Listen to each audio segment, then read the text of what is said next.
Hi! Do you have a racket that has a grip that's too big and you want to make it smaller? Well, there are a couple of ways you can quickly remedy this situation. One, you could replace your base grip with a thinner base grip like a Prince Resi Thin. Or if you want a leather grip, you could go with the Kimoni Expert Technique leather grip. The second method is to replace your base grip with overgrips, and I did another video titled Custom Overgrip Wrap, so you can check it out there. However, in this video, I plan to share a permanent solution. Shaving down a grip requires patience and time. I found that there's no shortcuts in producing a quality job.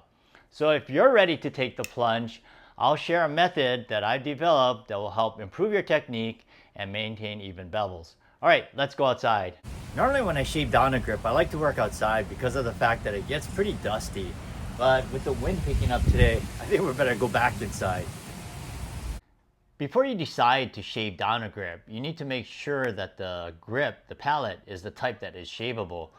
So most rackets have this type of molded urethane pallet, which is shavable. And they usually come in this beige or tan color. There's some that come in a black color, so it might look like this. But there are some rackets, and mostly the really light rackets will have the graphite shaft turn into the pallet. You can't shave down graphite, so that wouldn't work. And there are also some pallets that are made out of rubber, so you want to make sure that it's not either one of those two. All right, so I went ahead and removed the grip, but before I did measure the grip size with the grip on.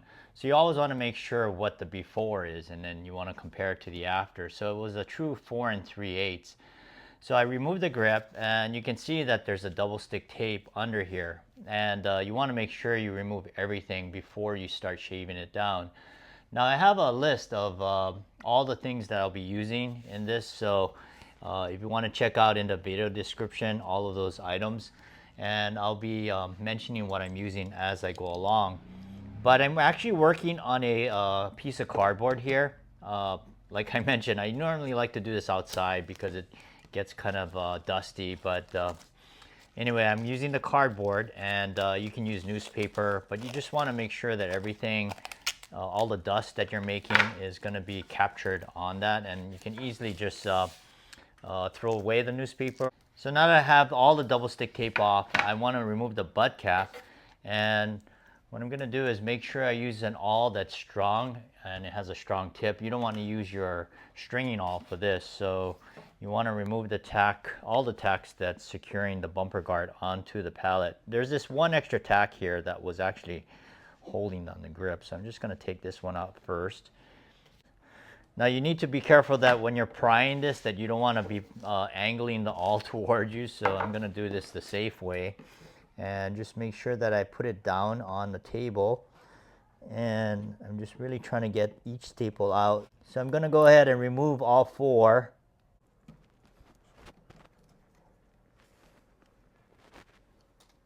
All right, so now that I got all four staples removed, I can pull off the butt cap, and it should come off. All right, there it is.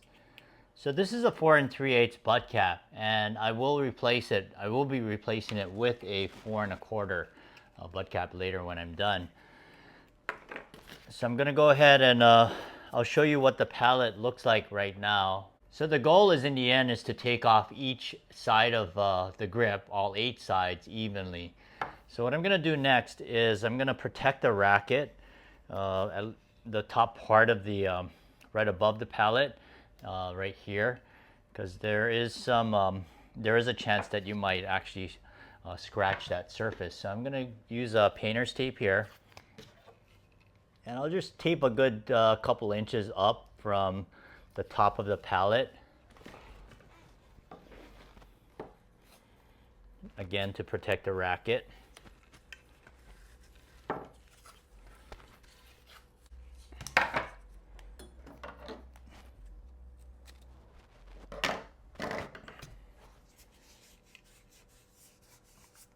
All right, so what I'm gonna do first is I'm gonna actually mark the pallet using stenciling, and this is one of the techniques that will help me remove each side evenly.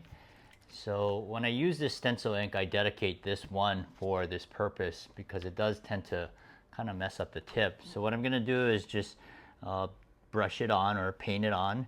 Now if you don't have stencil ink that you want to use for this, just for this, you can use a marsh pen and that would actually do the job too. So I haven't tried anything other than that. I don't know if any kind of paint would work, but you don't want to use spray paint though. But yeah, the stencil ink I find works really well if you don't mind just using that one stencil ink for this reason. So I'm just gonna go ahead and get it on here. Now I'm not gonna pay attention, I'm not gonna apply it to this tapered part of the palette because we're not gonna be shaving that portion of the palette. As long as you got most of it colored red, that's the main thing.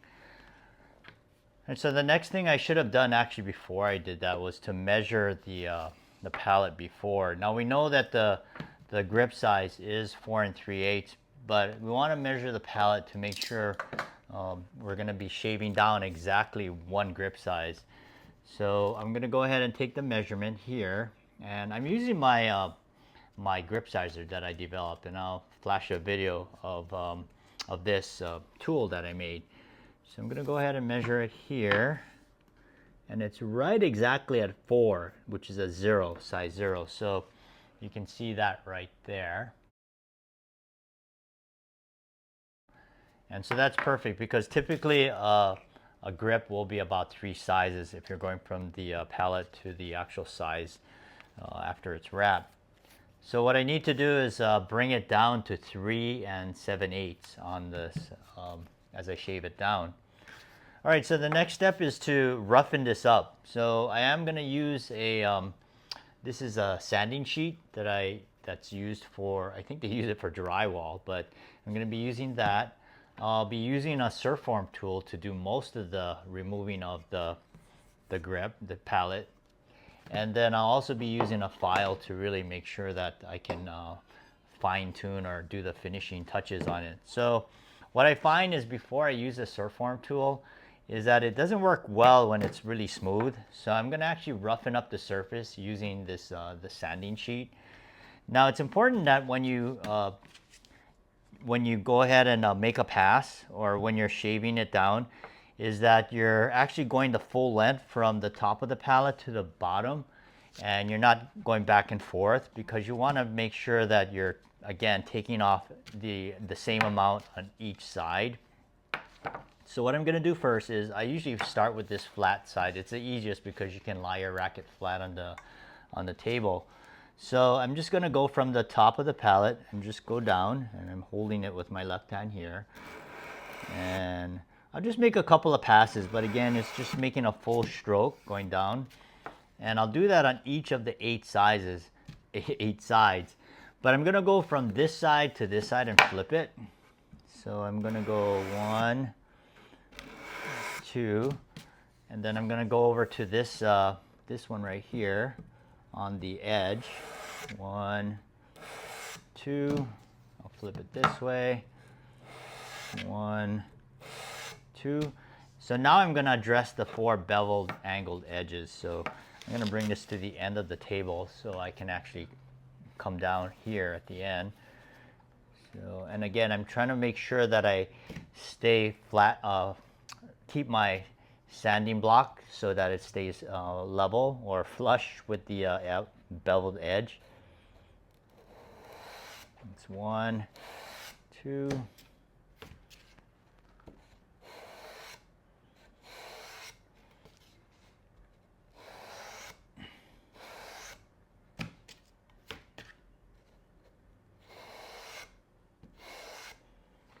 All right, so that kind of roughened up the edges, so this will allow me to use the Surform tool more effectively. All right, so what I'm going to do is, again, I want to make sure I count my strokes, because for each pass, I want to make sure that I'm doing the same for each of the sides. So I'm going to go ahead and start with this side, and I like to go about 10 strokes, so we'll do that, and then we'll kind of see where we're at after that. So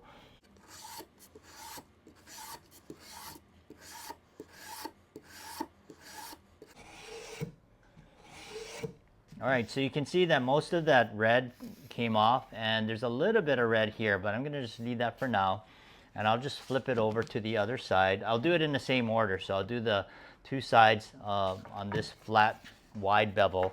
I'll flip it over to the 12 and the 6 and then do the angled side. So I'll go ahead and finish the rest of the sides in that manner, and I'll show you the next step. All right, so I made 10 passes on each of the 8 beveled sides, and you can see how much material that took off of the pallet. So, but you can see that on the pallet, there are some red marks left on there. Some of it might be just kind of soaked into the pallet itself. But what I'm going to do is to remove that, I'm just going to make a couple more passes with the sanding sheet here. And I'll just go up again two passes.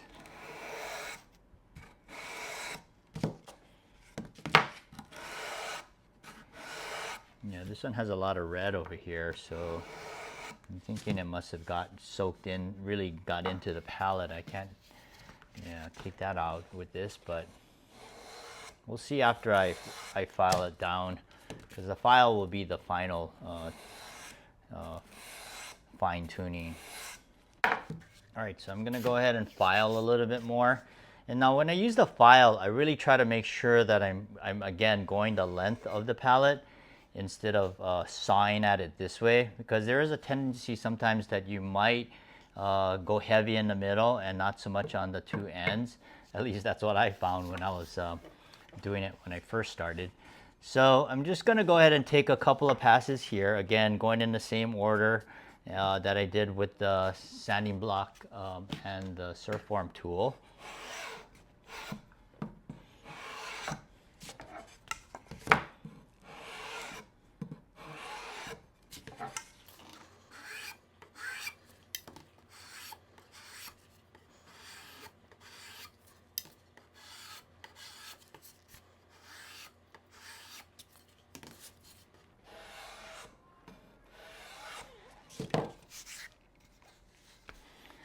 All right, so I got most of that red off. There's this one section here that you can see that there's a little bit more red. I'm not going to be too concerned about that. But what I want to do now is take a measurement to see where I'm at.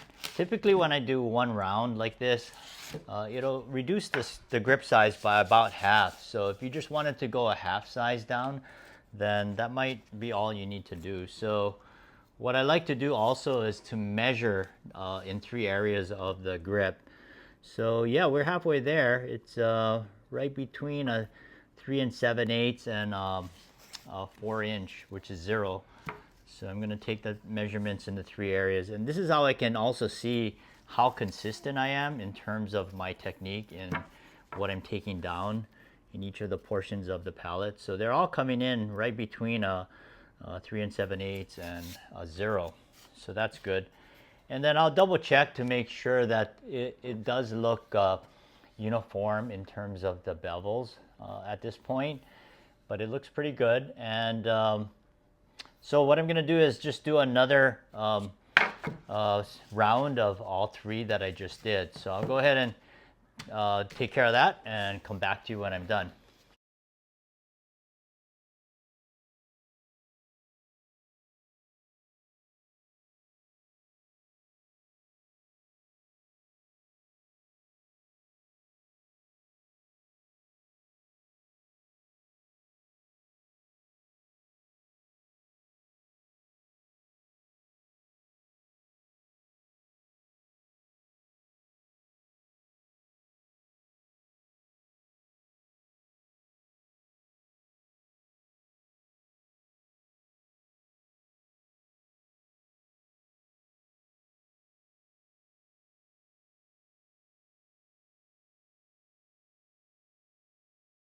All right, after the second round, I was still a little bit big in terms of the grip that I was trying to reach. Remember, I wanted to try and get it down to a 3 7/8. So what I did is I used the sanding sheet to really get it down. Because if I used the Surfform, I was just afraid that I would just shave off too much. So this works really good if you want to just really go down a little bit at a time. So what I'm going to do is go ahead and wipe this down, and then we'll do the final check to make sure that it's at 3 7/8.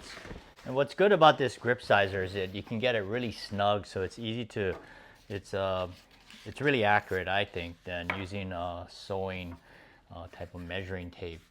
So I'm going to go ahead and take 3 measurements, butt cap, the middle part of the grip, and the top of the pallet.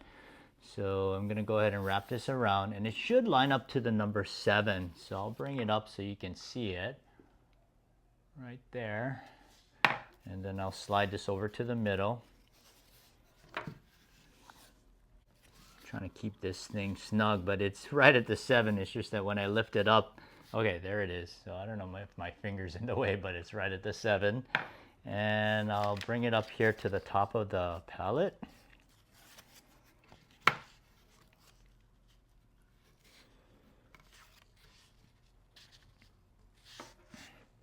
And it's right there. So it's consistently even in terms of the grip size. I'll do the final check and just kind of look at how the edges are in terms of being even. And the good thing about using this technique, when you color it, you'll be able to see if it's still red in some areas where you need to focus on shaving down. Let's say if when you're pressing down on this, if you're a little bit off with your angle, so it kind of helps you correct that. And that's what I had to do to get this almost completely to remove the red, so you can see that it's all its original color. All right, so now we're going to go ahead and remove the tape here because we don't need to protect the racket anymore. Now earlier I said that I have a 4 1/4 butt cap, which is ideal because when you start shaving down the grip, let's bring over the 3/8 butt cap. What's going to happen is that obviously it's going to be loose because of the fact that you remove so much material from the racket. Yeah, so the pallet. So yeah, you can see how it is loose. So if you don't have a smaller butt cap size, then you can use your existing one. What you would do is use masking tape or painter's tape, rotate it a couple of times around, and get it to the point where this will fit on snugly. And the only drawback to that is that when you have a butt cap that's bigger than the actual pallet size, the butt cap itself will tend to be more flared out. So if you don't mind that being flared out that way, then there's nothing wrong with it. Okay, but I'm gonna go ahead and put my new butt cap on. Unfortunately, it's not black, but I'll deal with the green. At least it's a Prince one, so that's good. Earlier, I wanted to make sure that the butt cap was on the same way that it was from the manufacturer. So I need to look at one of my other rackets to make sure that the butt cap is facing the right way. All right, so it should be facing this way. So I just want to make sure. I was looking over at my other rackets to make sure that the P was going to be facing the same as the graphics on the racket. So I got it faced the right way. And what you want to do is just make sure that the butt cap is, in flush to the end of that pallet. And one of the tests that you can do, maybe not on this cardboard, is to just make sure that the racket can stand up on its butt cap end. So I'll go ahead and put it on the table, and you can see that it's balancing right there. So when I staple it in, I want to make sure that when I'm done with it, it can also stand up. So I'm going to go use my electric staple gun. You can use a manual, that'll work too, but the electric goes through almost anything. Now I typically like to do this on the ground, but I'll go ahead and do this on the table, and hopefully it'll penetrate the butt cap and go in. But it is a lot more effective when you're on a hard surface. So, and in terms of stapling it in, there's some that I notice will be on the beveled angled sides. I tend to prefer to like it on these 4 sides, the flat sides and the 12 and 6 o'clock. So I'm going to go ahead and do these 2 sides first, and I'll just aim the staple gun right in the middle of the butt cap. Yep, that went in really good. And I'll just flip it over, again making sure that the butt cap is flush to the end of the pallet.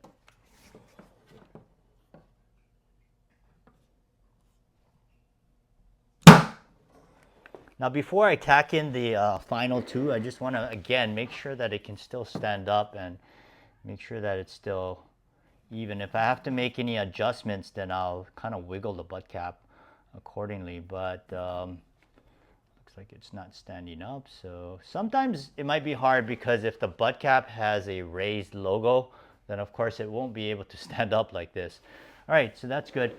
Now because these last two are angled like this, I am going to place the, in this case, the butt cap at the end of the table, which you can barely see, but I'm going to go ahead and just put it there just so that there's more of a solid foundation so that I can staple it in. If I did it like this, then the butt cap will start to wiggle off and be angled the wrong way. So I'll go ahead and use the edge of the table and just making sure the butt cap is lying flat on the table surface. And then I'll flip it over to the other side. Again, just making sure the butt cap is flush. Sorry for the camera angle there, but I'm gonna go ahead and just get this in here. All right, so we'll do the final test here, make sure that it can still stand up. There it is. So you want to make sure that you get that butt cap in really evenly. If the staples are sticking up, in this case it's nice and flush, and that's one of the nice things about the electric staple gun is that it penetrates. You want to make sure that you pound those tacks in because you don't want that to be sticking out prior to installing the grip. All right, I just completed installing the grip back onto the racket, and we're going to take the final measurement on the grip, and if it measures correctly, it should end up on the number 2 on this grip sizer. So I'm going to go ahead and take the measurements in those 3 areas of the grip, and we'll start at the end of near the butt cap. And you can see it right there. It's right at the number 2. So I'll go ahead and just measure it on each section just to make sure that nothing odd happened during the installation of the grip. But I mean, basically, if it came out the way it did on the pallet, it should come out on the grip also. So yeah, you can see it right there on number 2. So this racket is a 4 1/4 now. Now you might be wondering, how did it affect the weight, the swing weight, and the balance? So we'll go ahead and check that out next. I did take the before specs, so we'll compare that to the after specs. All right, so I just took the readings of the static weight, the balance point, and the swing weight. So let's take a look at the before and after specs. So before, the static weight was 307, and you can see that it's 300 grams now, so it lost 7 weights in the process of shaving down the grip. The balance point did come more head heavy, so you can see that it started off at +8 and it ended up at 6.5, and in centimeters it's 0.5 centimeters. Now the swing weight is usually not going to change, but you can see that there was a 1 unit change, so it went from 292 to 291. So if you're not concerned about the 7 grams difference, it's really the swing weight that you're going to feel anyway, which is only 1 unit. I would leave it as is, but if you want to bring the balance point back to its original state, then what you need to do is get 7 grams of weight. It could be using lead tape or tungsten putty or even silicone. And I did another video adding weight to the handle of a racket, so you can check that out. But I just wanted to illustrate what happens when you do shave down a grip and what it does to a racket. In closing, I developed my technique over years through trial and error. And believe me, there were some grips I wasn't proud of. So before you shave down a grip for a customer, make sure you try it on an old racket or on your grip. Thanks for watching, happy customization, and let your strings play.